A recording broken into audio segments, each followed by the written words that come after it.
Have you ever wondered how we go from gurgling babies to fluent speakers? It's one of the most incredible journeys we all take, and it's called language acquisition. Today, we're diving into the fascinating world of how we learn to talk not just in one language, but sometimes in two, three, or even more. Once again, I'm Maricel Dadang, and this is the Linguistic Development, covering the first and second language acquisition and also bilingualism and multilingualism. So, when we hear the word linguistic, it comes from the root word lengua, meaning tongue or language. It forms the basis of words related to language. So, we have already an idea. Linguistic from the word lengua, a Latin word. Then, development is came from the old French, no? The word developer, meaning to unfold, enwrap, or disclose. So in this context of development, it signifies the process of growth, progression, or advancement. Therefore, linguistic development essentially means the unfolding or growth of language abilities. So, let's start with the linguistic development definition. Linguistic development refers to how humans learn language, encompassing the stages and theories explaining this process. It includes phonology, semantics, syntax, and pragmatics, enabling individuals to communicate, form relationships, and enhance cognitive skills. So, let me share you the definition of linguistic development. It is a process, so it be much clear, right? Process through which children learn to understand and use language. This development is crucial for communication, relationship building, cognitive growth, and problem solving. So it's very much important. Okay. Now, as we proceed to this presentation, let me share you the objectives. So by the end of this presentation, you will understand how children acquire their first language, explore the processes involved in second language acquisition, and discuss the unique aspects of bilingualism and multilingualism. So, the first language acquisition. We know that there are two acquisitions happened and in the linguistic development. So, let's start with the first language acquisition. It is the natural process, by which children learn their native language, usually from birth. So it's an innate ability shaped by exposure to language. So the influencer here is maybe the parents or the environment of that infant during the infancy. Okay, so we have some stages. The pre-production or the 0 to 6 months baby, also known as the silent. So, they are characterized by crying, cawing, and bubbling. The infants here react to noises and may imitate sounds. So, example, a baby cawing is response to parent's voice. So, we're very much familiar with that, right? So, if that particular baby hear the sound or the voice of her parents, well, the baby will make some actions, and that is cawing, or make some noises. That is cawing. Okay. Then the second happened in 6 to 12 months of the child. So the infant here begin to produce more varied sounds. So in repetitive consonant vowel combination. You know, for example, we already hear those child, doing bubbling, like mama, dada, dede, right? So the bubbling drips towards the sounds of native language. So again, the example of that is the consonant vowels, dada, baba, mama, dede. So that's after that 6 to 12 months. Then the baby is now in the one word stage. In 12 to 18 months. So approximately this is 1 year and 6 months. So also known as the holoprastic stage, which is the children use single word words to convey complex meaning. No, there are sometimes the baby will say one word but a lot of meaning. So those caretaker, for the caretaker, I mean, no? Like the mother, the father, or the sisters and brothers. So the easier one. So overextension and underextension of word meanings are common.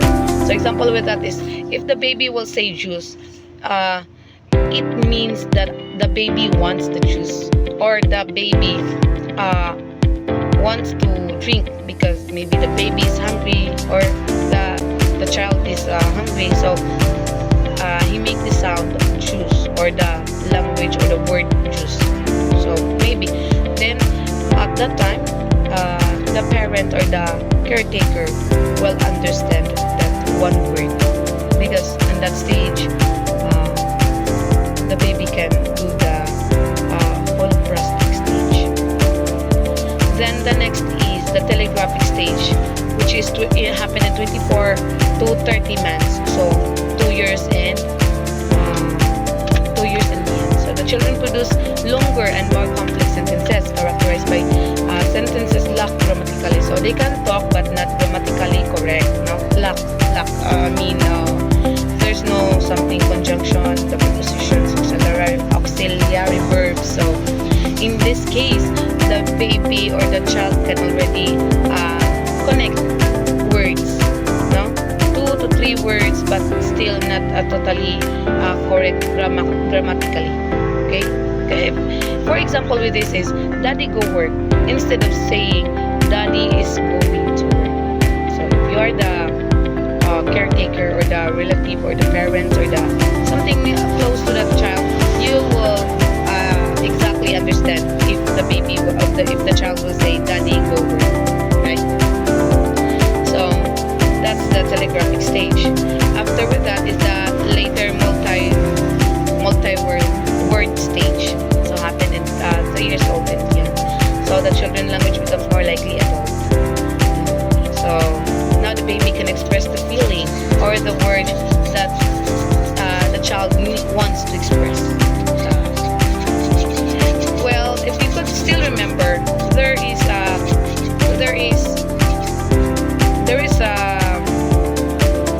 assimilations and accommodations of theories by Piaget theory, right?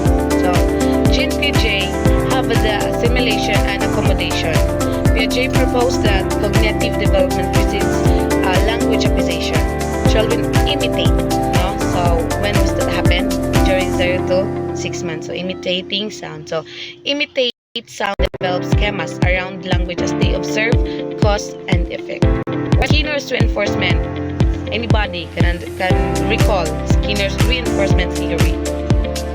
Very good. That Skinner suggested that yes, learn language through operant conditioning. So where they are rewarded for correct language as used and corrected for errors. So operant conditioning. So the correcting of errors and the rewarding of correct.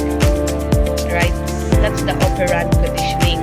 While the Vygotsky social paradigm. Vygotsky theorized that language development is a social task facilitated by interaction with more knowledgeable individuals. So someone is teaching in that stage or in that theory of Skinner. No? The more knowledgeable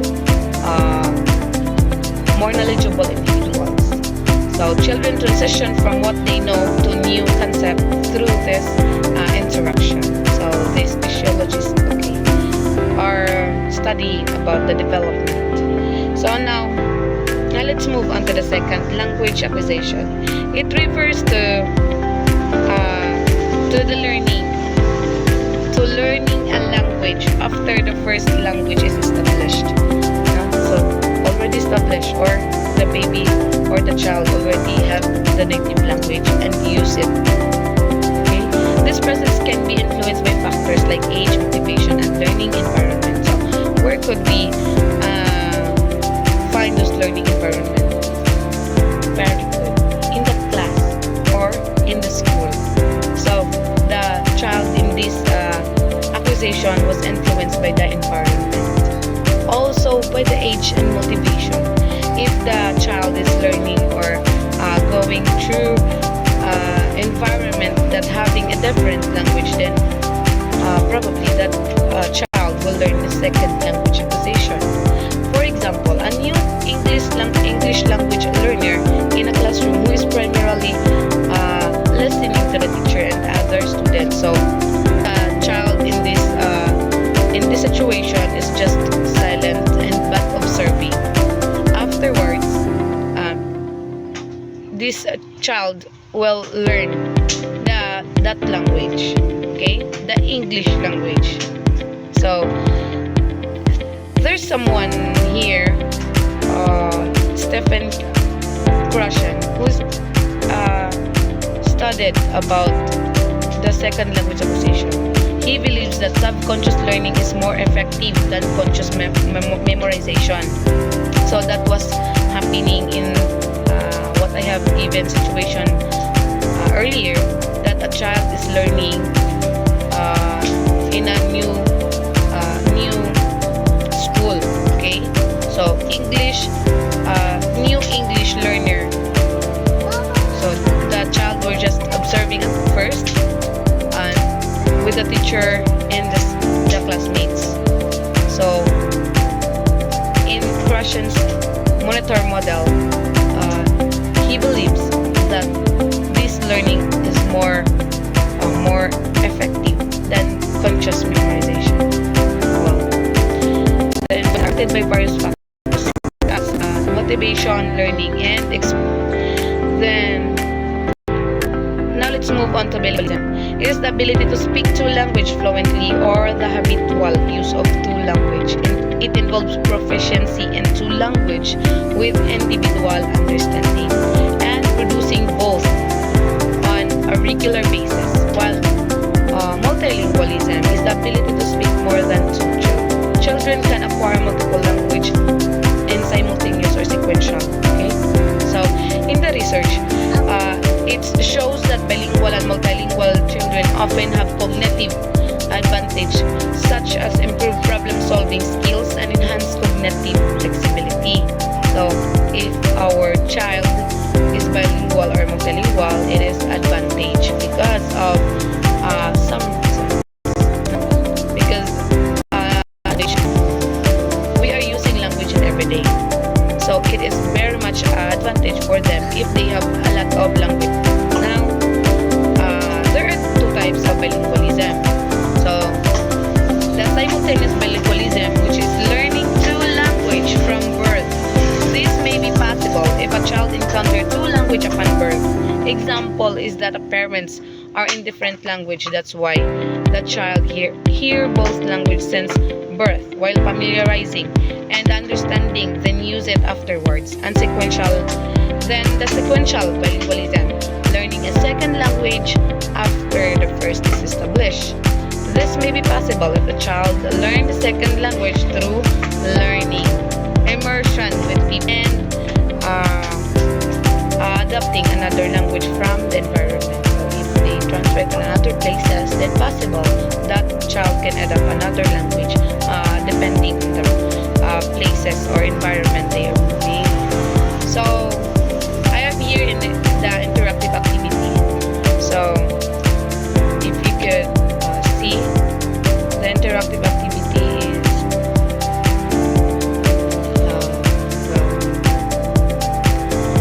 let me show you the interactive activity. So maybe you can share some ideas with it. So the interactive activity.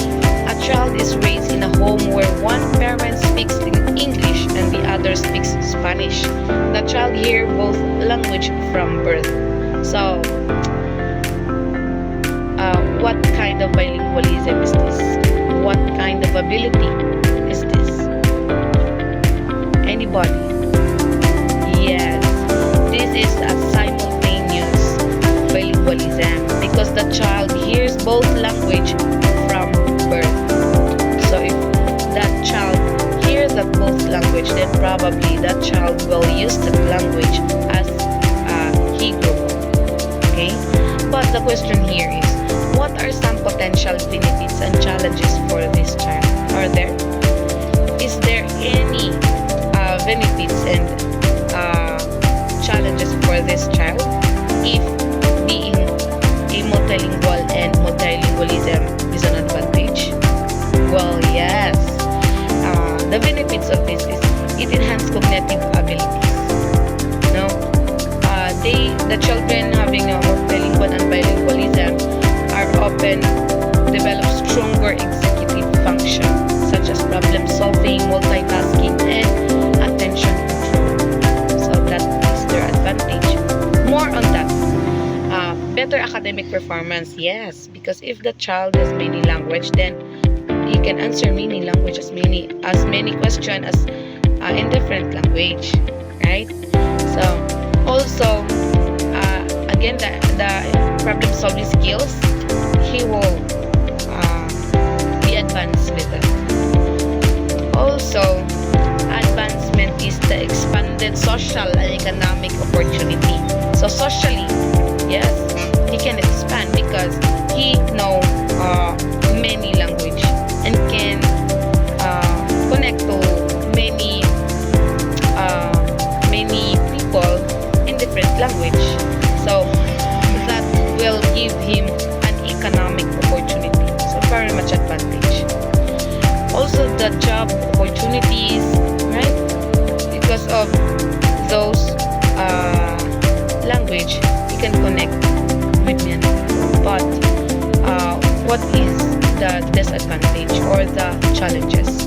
So the challenges here is the language delay. So slower initial language development for those bilingual children, maybe start speaking slightly later than late than monolingual, because if monolingual, only one language will he learn, while he will learn on the process. But if the child is bilingual, so he will understand two language at the same time. So the language delay or the confusion of in vocabulary and also language confusion. Okay, the mixing language. Sometimes the child may use this language mixed with this language. So the both language will be used at the same time. So the mixing language, but in different meaning. Again, when you say different meaning, also depends on the accent and pronunciation, right? So that will be a challenge also for those bilingual child, because the accent they may be used is for the other language. So there's a confusion on the accent and pronunciation. So we always remember that the accent or pronunciation of language may influence the other, leading to non-native accents in both language. So the non-native accents may sometimes lead to misunderstanding or negative perceptions. So that will be the challenge. But if the challenges will be overcome by that child, well, that will be also the greater advantage, the benefits and challenges. So I have here the key points. The first, language acquisition is a natural process from birth, progressing through stages. Again, the cawing, the bubbling, one-word stage or the one-word utterances, etc. Second, language acquisition, learning a language after the first, influenced by age, motivation, and environment. Bilingualism, multilingualism, ability to speak two or more languages, offering cognitive advantage like improved problem solving. So that must be remembered. Just think this for yourself. What are the importance of linguistic development? Are there any importance? Well, in communication, it expresses emotion and cognition. In education, allowing teachers to adjust their linguistic use. In cognitive development, improving coping methods. So that were the importance of the linguistic development. So, unlimited thank you.